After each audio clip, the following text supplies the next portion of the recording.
Rosa-Leigh, what a beautiful day to be out here. Yeah. Rosa-Leigh, are you okay? Oh, sure I am. Doesn't sound like it. What's wrong? Well, Rosa-Leigh. if you really gotta know, I'm supposed to be cleaning my room, but I needed a break, so I came out here. Oh, well, it's a beautiful day. You might as well enjoy the fresh air, the sunshine. It's such a beautiful day. Yeah, right. What's wrong? My room is hopeless. How can your room be hopeless? Well, there's stuff everywhere, and my cousin's supposed to come on Sunday. That's tomorrow. Yes? And there's no room for her unless she sleeps on my bookshelf. I don't think she could sleep on your bookshelf. I've been cleaning all week. Really? Yeah. Well, you have a pretty good sized bed. Yeah, I do, but I have all kinds of stuffies and pillows and blankets on it. Oh, I see. And you need to make room for her. Yeah, JJ tells me I need a front end loader, and Dad says I need a dump truck.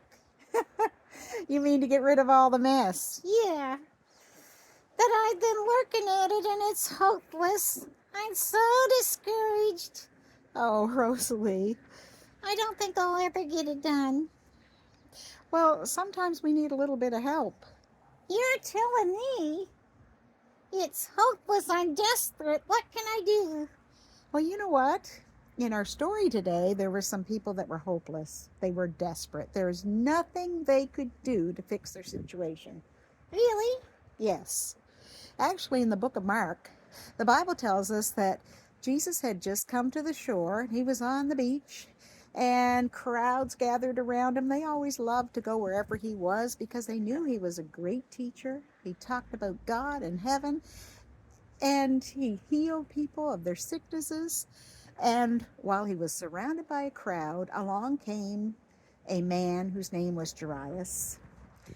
And he was a leader in the synagogue in the Jewish temple. He was well respected by the people. And as he came through the crowds, the people could see him coming, and I'm sure they made way for him. And he came to Jesus and he pleaded with Jesus. And he says, if you could just come to my house and lay your hand on my daughter, or she will die. Oh, I say that's hopeless. That is hopeless. You see, the doctors couldn't help, the hospital couldn't help, the medicines couldn't help. And if he didn't get Jesus help, she was going to die. So what did Jesus do? Well, he started to go with them towards his home. But in the meantime, somebody else came.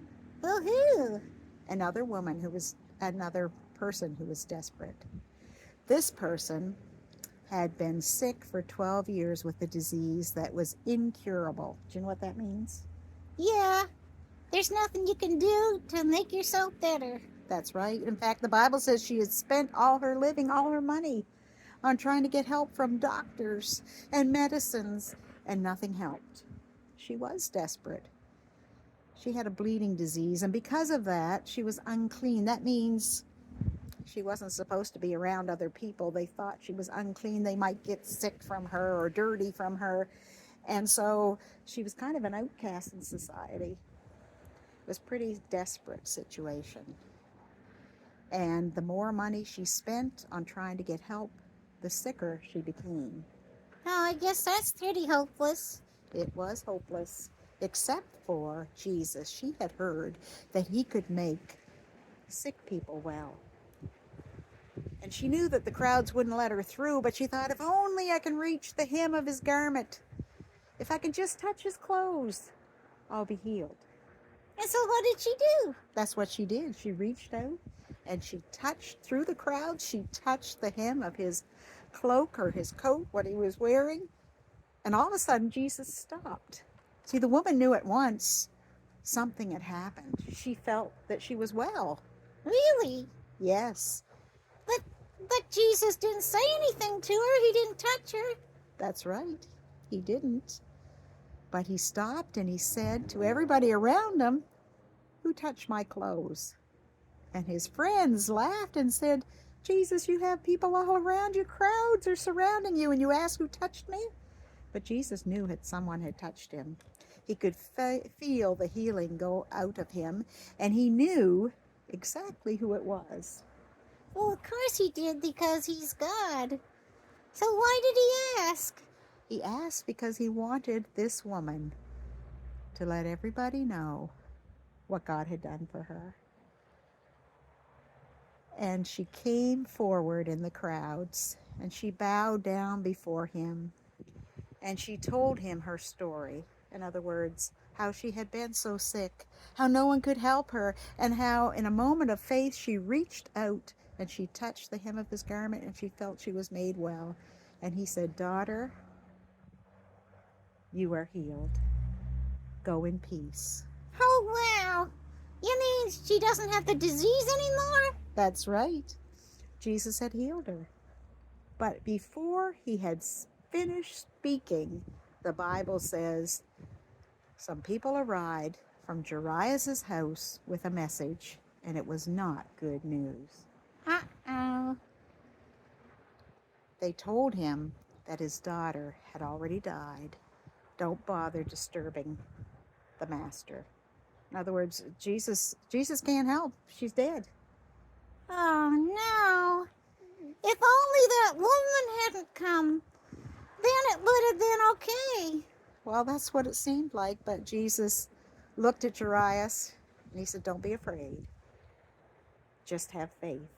What? But she's dead. And then he took his closest disciples, Peter, James, and John, and he went with Jairus to his house. And outside his house, everybody was mourning and grieving. In other words, there was crying because his daughter was dead. It looks pretty hopeless.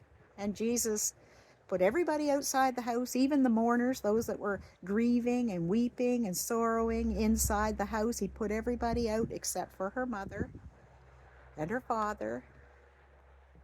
And he said, why are you weeping? She's only asleep. She's not dead.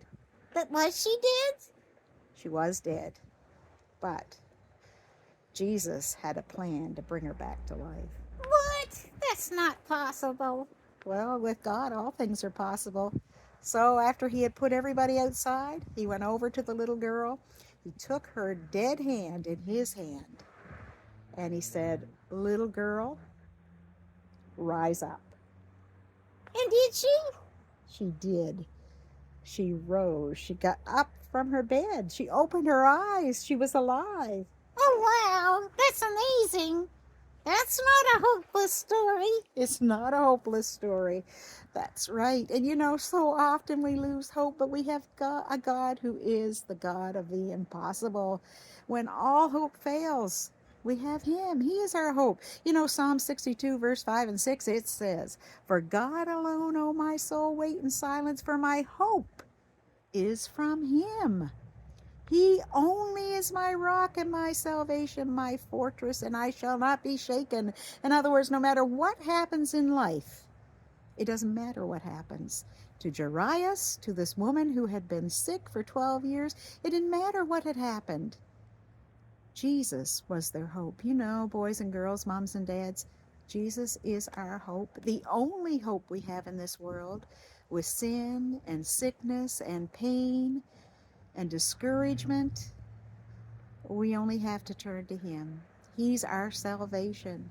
He's the one who not only saves us from sin, he can save us and be our rock and our fortress. And we don't need to be shaken. We don't need to be afraid. We have nothing to fear, for God is with us. Do you know that's a song? I'm not sure that it is. Oh, yes, it is. Okay, Rosa-Leigh, go ahead and sing it. For God alone, oh my soul, wait in silence, for my hope is from him. He only is my rock and my salvation, my fortress, and I shall not be shaken. Do not be shaken. That means you don't shake. Oh, that's right. So, Rosa-Leigh, when it comes to your room and everything seems hopeless, what should you do? Well, I guess I should talk to God and ask Him to help me, not to get overwhelmed and not to be afraid. He can give me health and strength. That's true, He can. Well, boys and girls, I hope you know that God is our rock and our salvation. We have nothing to be afraid of. He only is our hope. So, hope in Him today.